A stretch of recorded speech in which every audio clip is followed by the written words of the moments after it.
आपका संदेश है जो मैं आपको बोलने वाली है। मेरी बात नहीं कि मैं उनके बीच में एक रक्त भी जोड़ सकूं। तो बाबा साहब ने जब कहा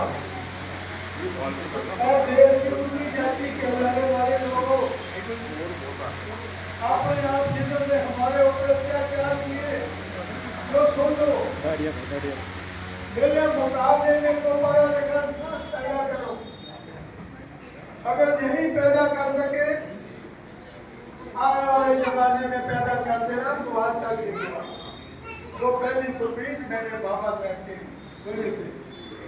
कोलंबिया यूनिवर्सिटी में मैं गया, वहां पर लिखा हुआ symbol of the knowledge number 2 bag. तो बाबा ने कहा मुझे फख्र है कि मेरी यूनिवर्सिटी के एक विद्यार्थी ने उस देश का संविधान लिखा जो कि लाखों जातियों धर्मों में बटा हुआ था, जो अंधविश्वास में था, अलग अलग भाषा थी, अलग अलग विचार, लड़ाई झगड़ा। उन हालात में डॉक्टर अम्बेडकर ने, हमारे विद्यार्थी ने, बाबा साहब ने उस देश का संविधान लिखा जो कि बहुत मुश्किल था। आज मैं अपने साथियों से तकरीबन सारे मेरी उम्र के हैं, जो परेशानी हमने देखी, हमारे अत्याचार करने वाले कौन थे, हमारे को पानी पीने नहीं देना रोकने वाले कौन थे, हमारी एजुकेशन को हमें पढ़ने से रोकने वाले कौन थे, हमारे पर सुविचार करने वाले कौन थे, हमारे को नीचा दिखाने वाले कौन थे, हमारे को मूर्ख बनाने वाले कौन थे, मंदिरों में जाने से रोकने वाले कौन थे। वो अमेरिका लैंड से नहीं आए, वो जेई के 5-10% थे। मैं आज आपसे भी आया हूँ, आपका पहनावा देखकर, आपका शौक देखकर बाबा साहब ने जो हमारे को संघर्ष कर हमारी झूठ को बदला है, मैं देख रहा हूँ कितने अच्छे खूबसूरत अपने वस्त्र पहने हुए हैं। हमारे पास लैंग्वेज है, हमारे पास विचार है, सोच है। आज हम सब बैठे हुए हैं इस मुकाम पर। ऐसा मुकाम हमें कभी भी नसीब नहीं हुआ था 4 साल से। तो आज मैं आप लोगों से अपील करता हूँ, भाई बाबा साहब डॉक्टर अम्बेडकर और डॉक्टर दी बुद्धिज्म, मैं इसी के ऊपर 2 मिनट बोलूंगा क्योंकि आपको बहुत बोलना है और 2 मिनट बैठ जाइए बस, अभी ज्यादा ना घूमे मैं, क्योंकि मुझे बुद्ध पूर्णिमा के ऊपर मुझे जाना है।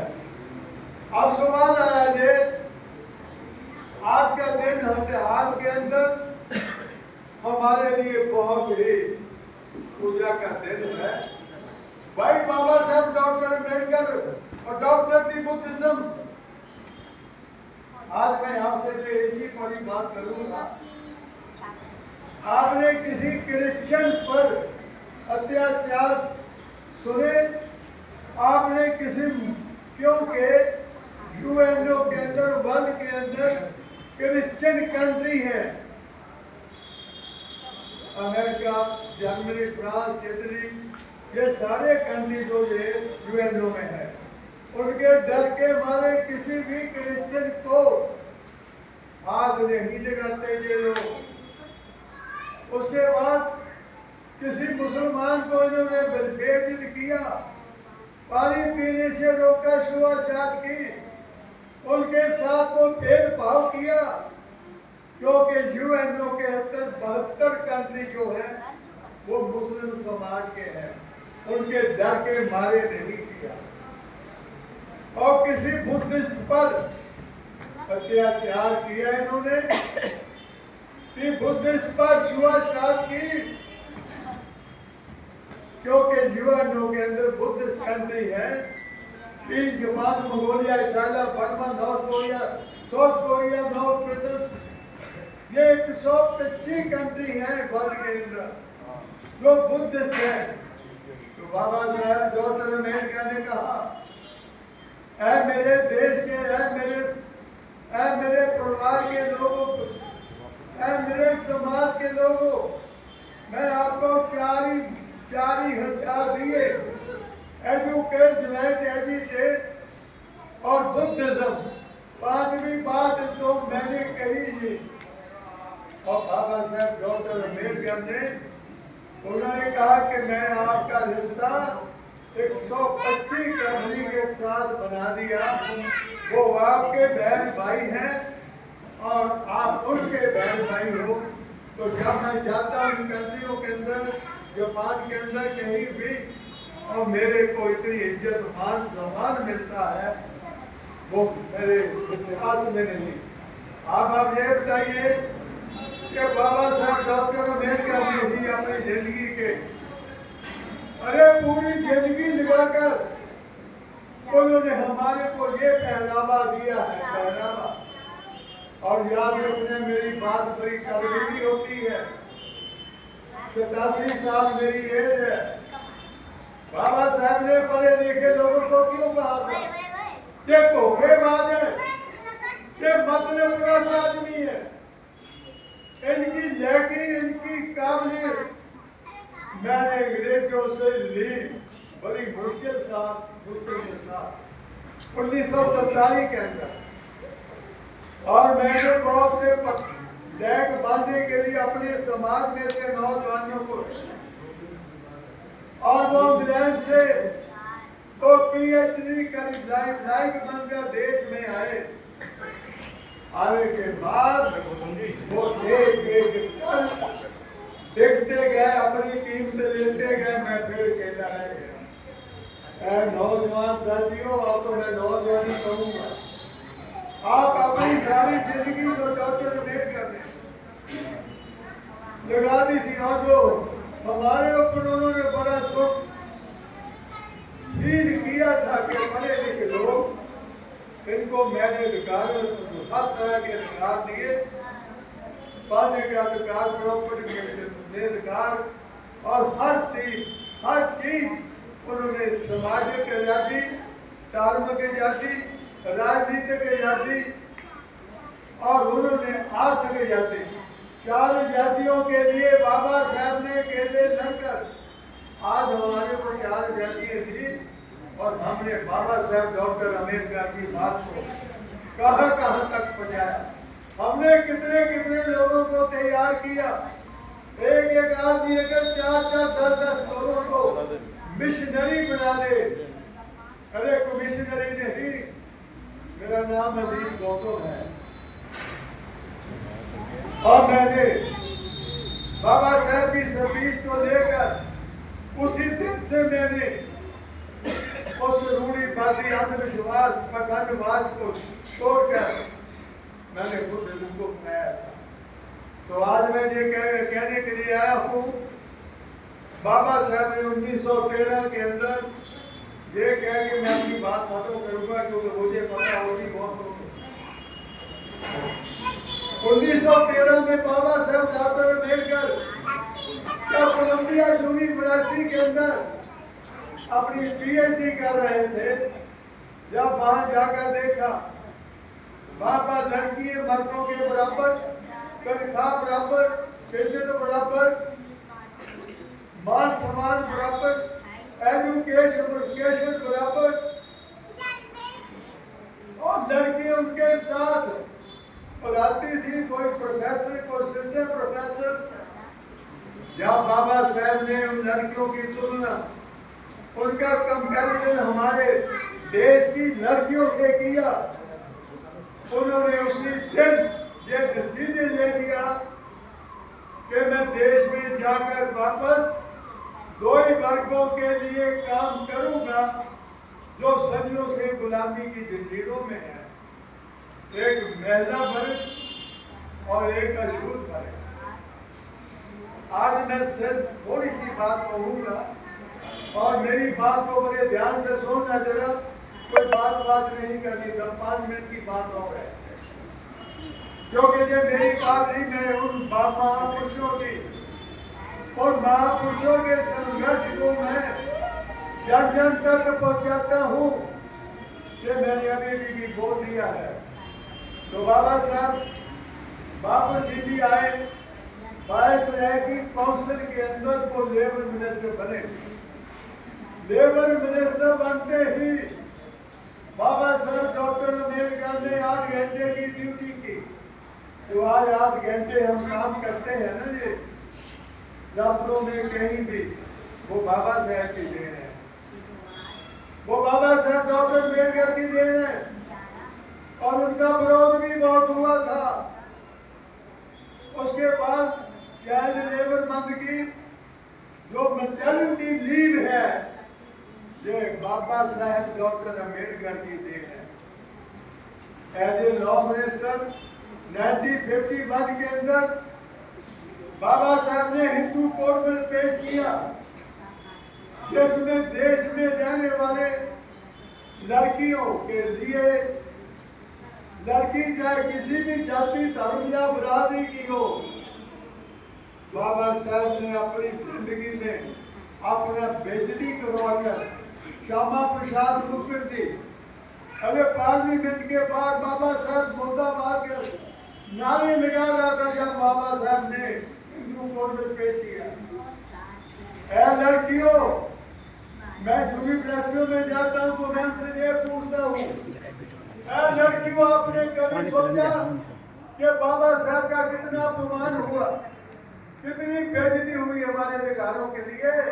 लड़की चाहे किसी भी जाति धर्म या बिरादरी की क्यों ना हो, कितना बड़ा काम किया बाबा साहब ने।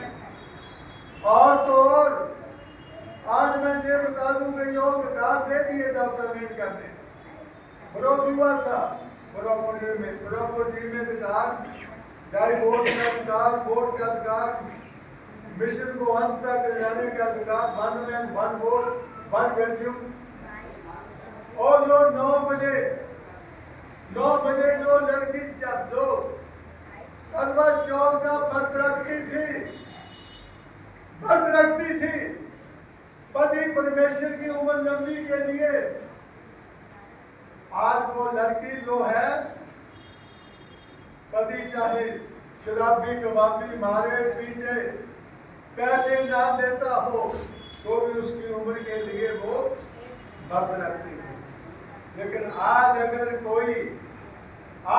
कोई किसी लड़की को कोई तंग करता, परेशान करता या जुल्म ज्यादती करता, आज वही लड़की 9 बजे चांद देखने वाली दिन के 1 बजे सारे खानदान को तारे दिखा देती है। ये किसकी देन है? लड़कियों, आज मैं आपसे अपील करने के लिए आया हूँ, बाबा साहब की बेइज्जती का बदला लेने के लिए आपने इस पखंडवाद अडम्बरवाद को छोड़ना होगा।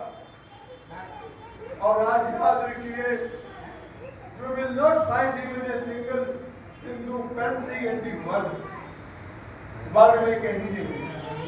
आपको बाबा साहब ने दे दिया, आपको अधिकार दे दिए, ताकत दे दी।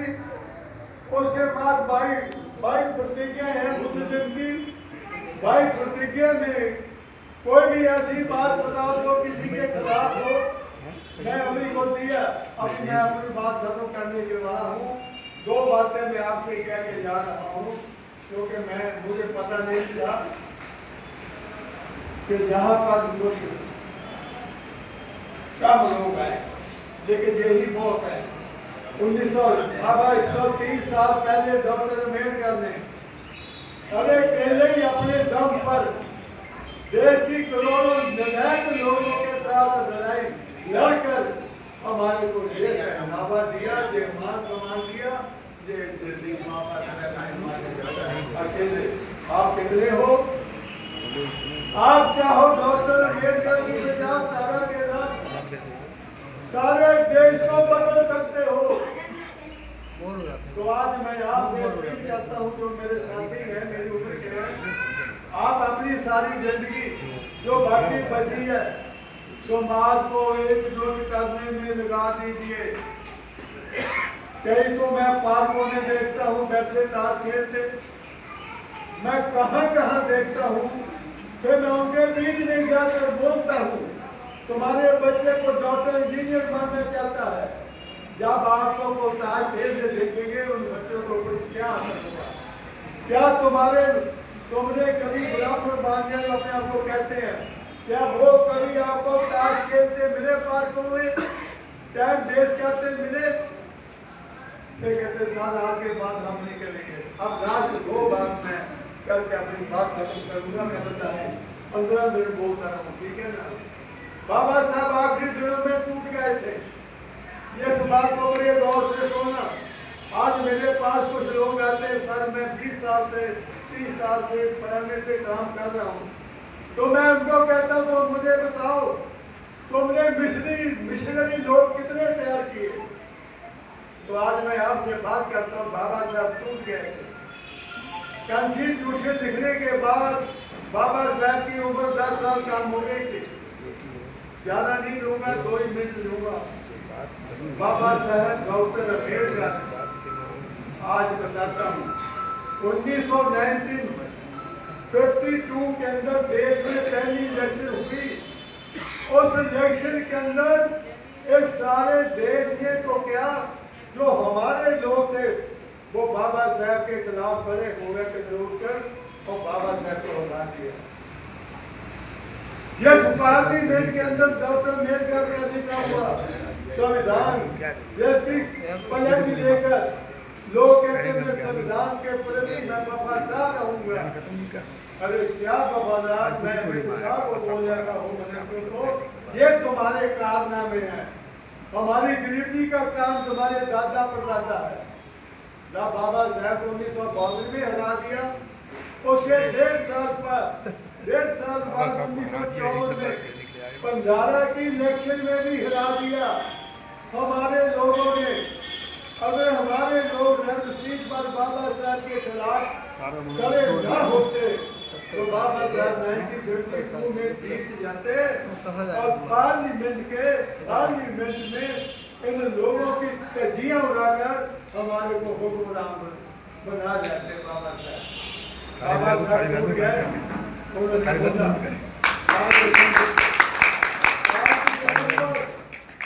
1956 को रत्तू साहब लोग मेरे रिश्तेदार रामचंद्र रत्तू, अभी मैंने बुक भी दी इनको, वहां पर गए, ऐसे दरवाजा खोला, जब दरवाजा खोला तो बाबा साहब खड़े थे, आंखों में आंसू थे। बाबा साहब ने कहा मैं टूट गया हूँ, आज मुझे कोई दिखाई नहीं दे रहा जो मेरे जाने के बाद मिशन मूवमेंट को आगे ले जाएगा। उसके बाद बाबा साहब इतने दुखी हुए जिसकी मिसाल नहीं मिलने वाली दुनिया के इतिहास में। डॉक्टर अम्बेडकर ने अपनी जिंदगी लगा दी और उसके बाद जब भंडारा की इलेक्शन में भी हरा दिया था, तब उन्होंने बोला मैं टूट चुका हूँ, आज मुझे जो दिखाई नहीं देता। पढ़े लिखे लोगों को उन्होंने बहुत हतार मारी, उन्होंने वो कहा पढ़े लिखे लोगों को, आपको पता ही है, धोखा दे दिया। तो मेरे को आज आपसे मैं आया हूँ, तो गलत बात हो तो मुझे नियम माफ करना। और बाबा साहब 5 तारीख की बात है, रामचंद्र रत्तू मेरे बाबा साहब हम जाए बोल नहीं पाए, रत्तू साहब चले गए और 6 दिसंबर को बाबा साहब दुनिया से हमेशा चले गए। यही तो ज्ञानी है। आप मेरी बातों को चंद बातें मैंने आपकी बताई है, ये मेरी बातें नहीं है, ये बाबा साहब की है। मैं तो ट्रांसफर करता हूँ। तो आज मैं आप सब लोगों का इस कद को देखकर आप लोगों को मैं बहुत आभारी हूँ, शुक्रगुजार हूँ। इस कद को आपने कभी कम नहीं होने देना। और लड़कियों को आपने एजुकेशन देकर इतना तैयार करना है कि वो हाथ फैलाने वाले ने वो हाथ वो देने वाले बने। किसी बात के साथ किसी के साथ मैं आप सबको बहुत पूर्णिमा पर आपको मुबारकबाद देते हुए इस त्योहार को आप धूमधाम से मनाएं। आपका त्योहार है, मानवतावादी त्योहार है। इसके साथ मैं अपनी बात को खत्म करता हूँ।